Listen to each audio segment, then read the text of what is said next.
My name is Dava Andano Alamausa with student number B032560. In this video, we'll explaining about the types of translation according to the language involved and medium involved, and I will explaining about the translation process by Nida and Tabor and according to Beth Gates, and I will compare and contrast them too.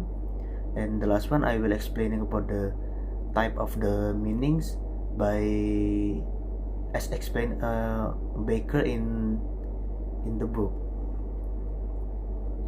So for the first one is I will explaining about the type of translation according to the language involved. So the first one is intralingual translation. So intralingual translation is a interpretation of verbal sign by means of other in the same language. So the example is for the first one is the modernization or archaic language. This type translation is updating old text for contemporary readers. Like example, the original is thou shall not kill. The translation is you must not kill.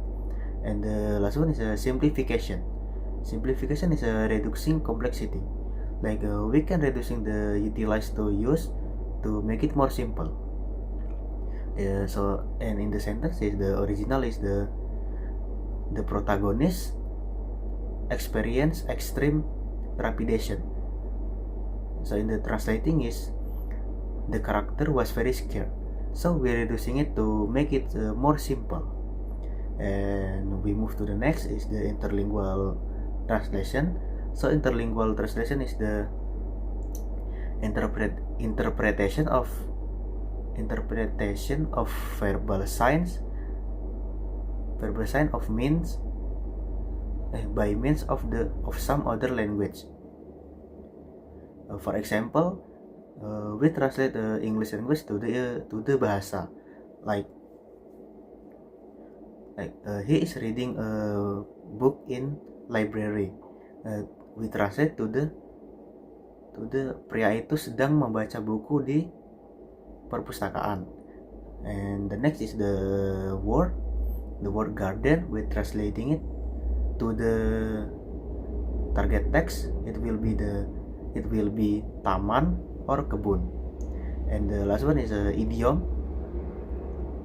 The source language text, it's raining cats and dogs, and we translating it to the target language text, and it will be hujannya sangat deras. Hujan turun sangat deras. So for the idiom is not have a relative meaning because the cats and dogs means anjing dan kucing, but in the target text language is it's be hujan turun sangat deras. So it's not have a relative meaning. And the last one is the intersemiotic translation. So intersemiotic translation is a interpretation of verbal signs by means in non-verbal signs language.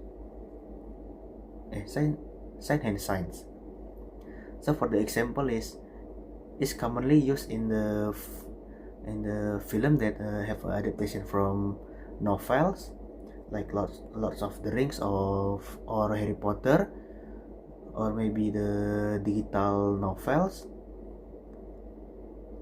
And the last one is a hand sign, like this means I, this means you, this means no, this means yes, and this means okay. And we move to the next one, and we move to the types of translation according to the medium involved. The first one is translation. So translation is the communication of the meaning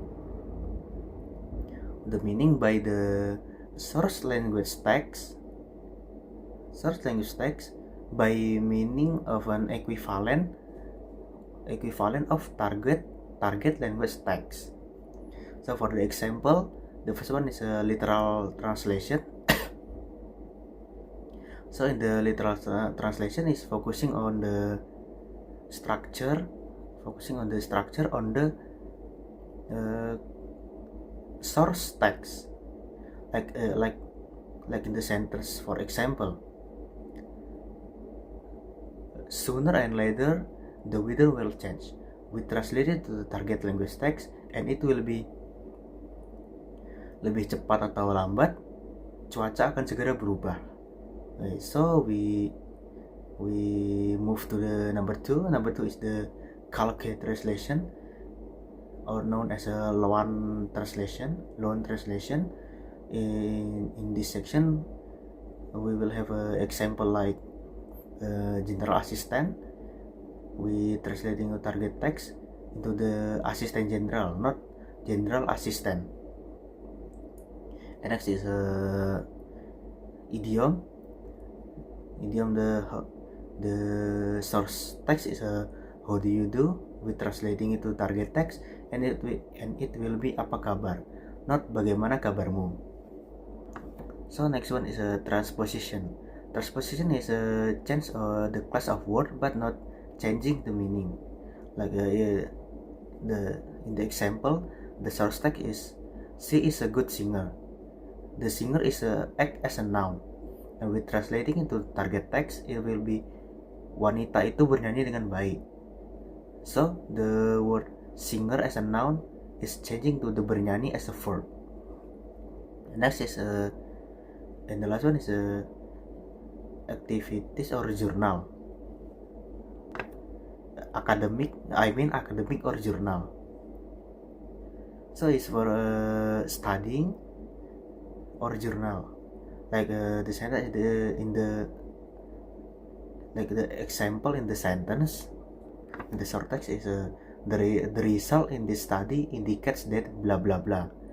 Translate to target text, bahwa penelitian ini menunjukkan hasil yang bla bla bla. And we move to the next is interpreting. So interpreting is a real-time process of verbally translating or spoken signing language to the another language. Like example, when we analyze the data to collect information about something, or the hand sign for the people who have a div 8 and had a bad hearing. And we move to the next one is subtitling. So subtitling is showing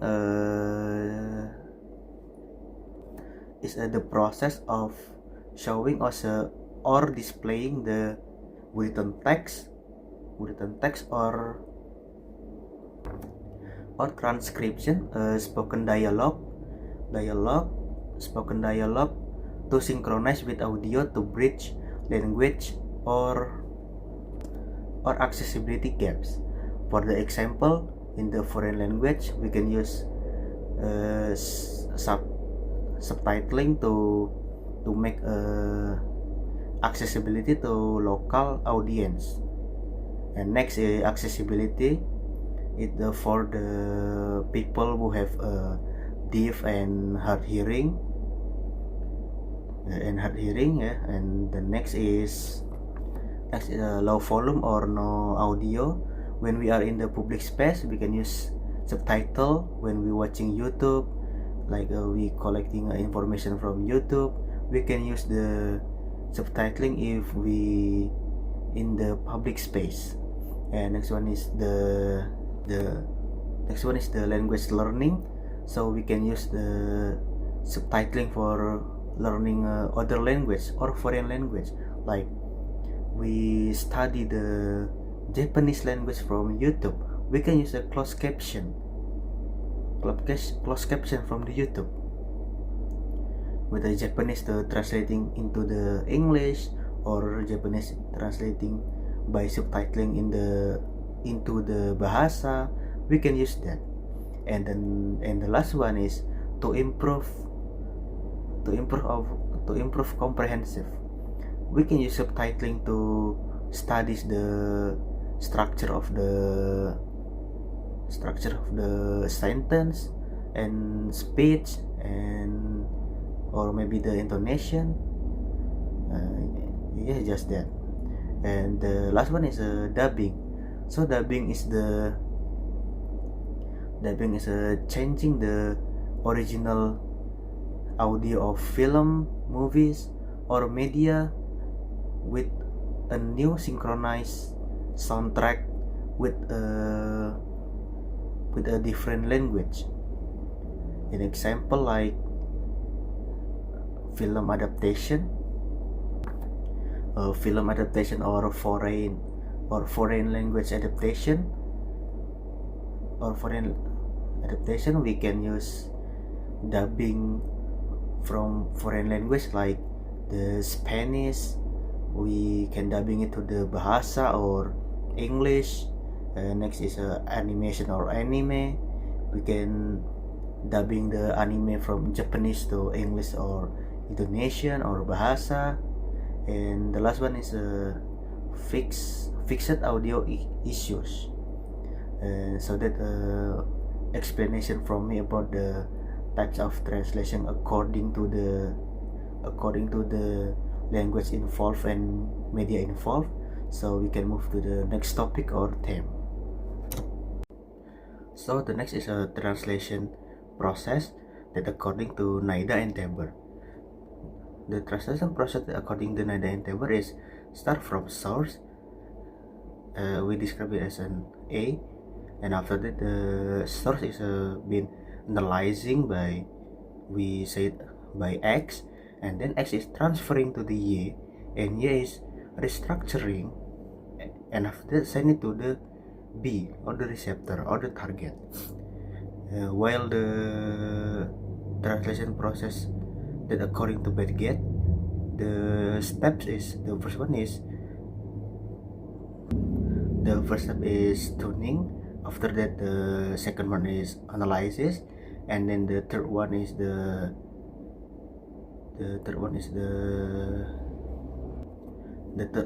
understanding, and after that the terminology, and the number 5 is restructuring, and number 6 is checking, and the last step is discussion.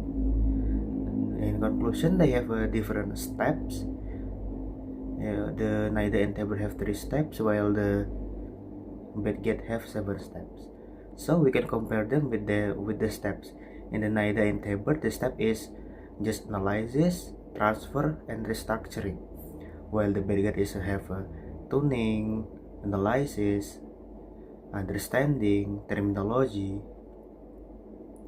After that, restructuring, checking, and after that is discussing about the translation process. And we move to the next topic is the types of meanings. So the first one is propositional meaning. So propositional meaning is a referential meaning of a word or sentence that determining is a truth, true or false, based on its relation as it was described. The example like is the earth is round, and the second one is the sun rises in the east, and it's a fact and the truth is true. And the last one is the mathematical truth, like 2 plus 2 is 4, and it's the fact and true.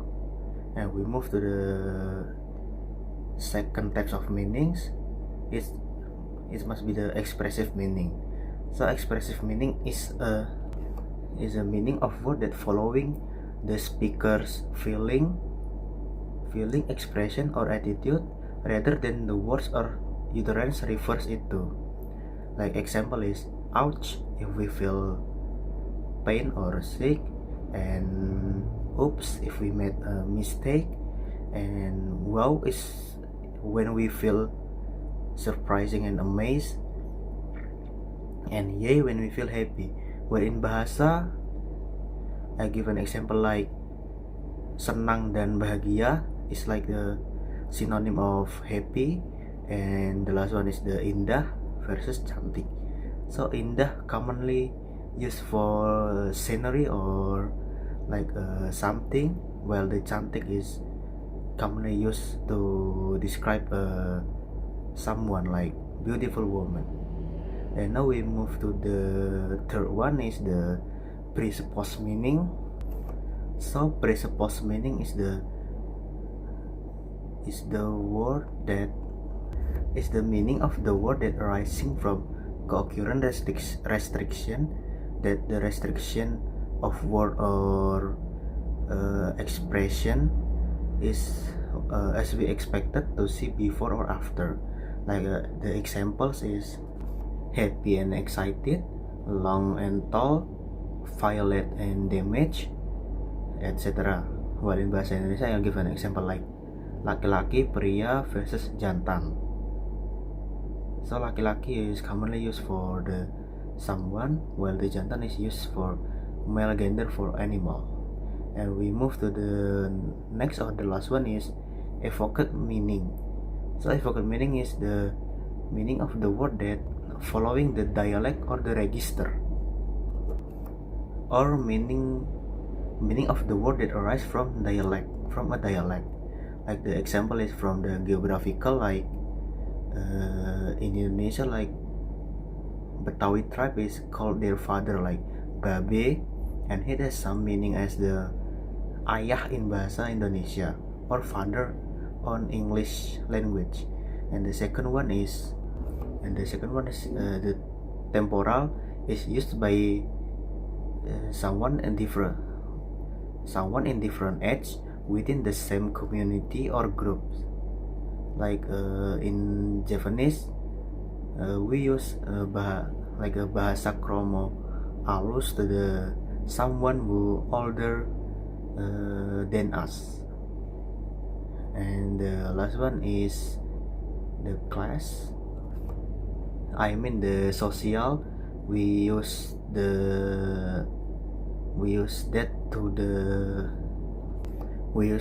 word by different social classes. And the last one is the register.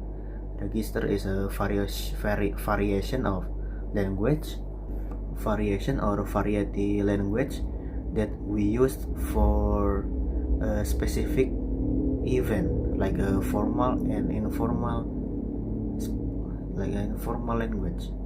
And that's all my explaining about that, and I will explain about these examples. So the first one is jantan and laki-laki. It must include in the presupposed meaning, because the jantan is commonly used for a male gender of an animal, while the laki-laki is commonly used for a male gender of someone or person. Like a kid, it means anak laki-laki in bahasa Indonesia. And the second one is berbicara and ngomong. Berbicara is talking but in formal form, and ngomong is same meaning as a talking but in informal form. So that must include to the register or the evoked meaning. And the third one is ane and saya. So ane has a mean of me, the saya have the mean of me too. So it's but ane is a dialect or using in the Betawi tribe, so it must be included to the evoked meaning, the geographical parts. And the number four is memerlukan and butuh. So memerlukan is like needing for something that we can use in the temporary time or short time, while the words butuh is like we need to fulfill our daily activities. If we don't fulfill our daily activities, it may have a negative impact. So I conclude that this word of the memerlukan and butuh is including to the evoked meaning. So the word memerlukan is a formal form, while the butuh is non-formal form. And next, the number 5 is kopi dan teh. So I translate the kopi to the coffee and teh to the tea. I think it's include to the presupposed meaning, maybe like in the sentence like I prefer coffee than tea, and then we can reverse like I prefer tea than the coffee. And next we continue to the last one is the menarik and mempesona. I think like we are interesting with something like that that handphone is so interesting, while the mempesona is, I think it's like we enchant with someone, like in bahasa is wanita itu sangat mempesona. Itu sangat mempesona. We can translate it into the woman is so enchanted. So I think it will be the presupposed meaning again. I'll include that to presupposed meaning because the one is like we are interesting to something, while the other one is we are enchanted with someone. So, and that's all my explanation about the types of translation, types of meanings, and translation process. Thank you for listening to my video. I hope you understand it clearly. Thank you. Bye bye.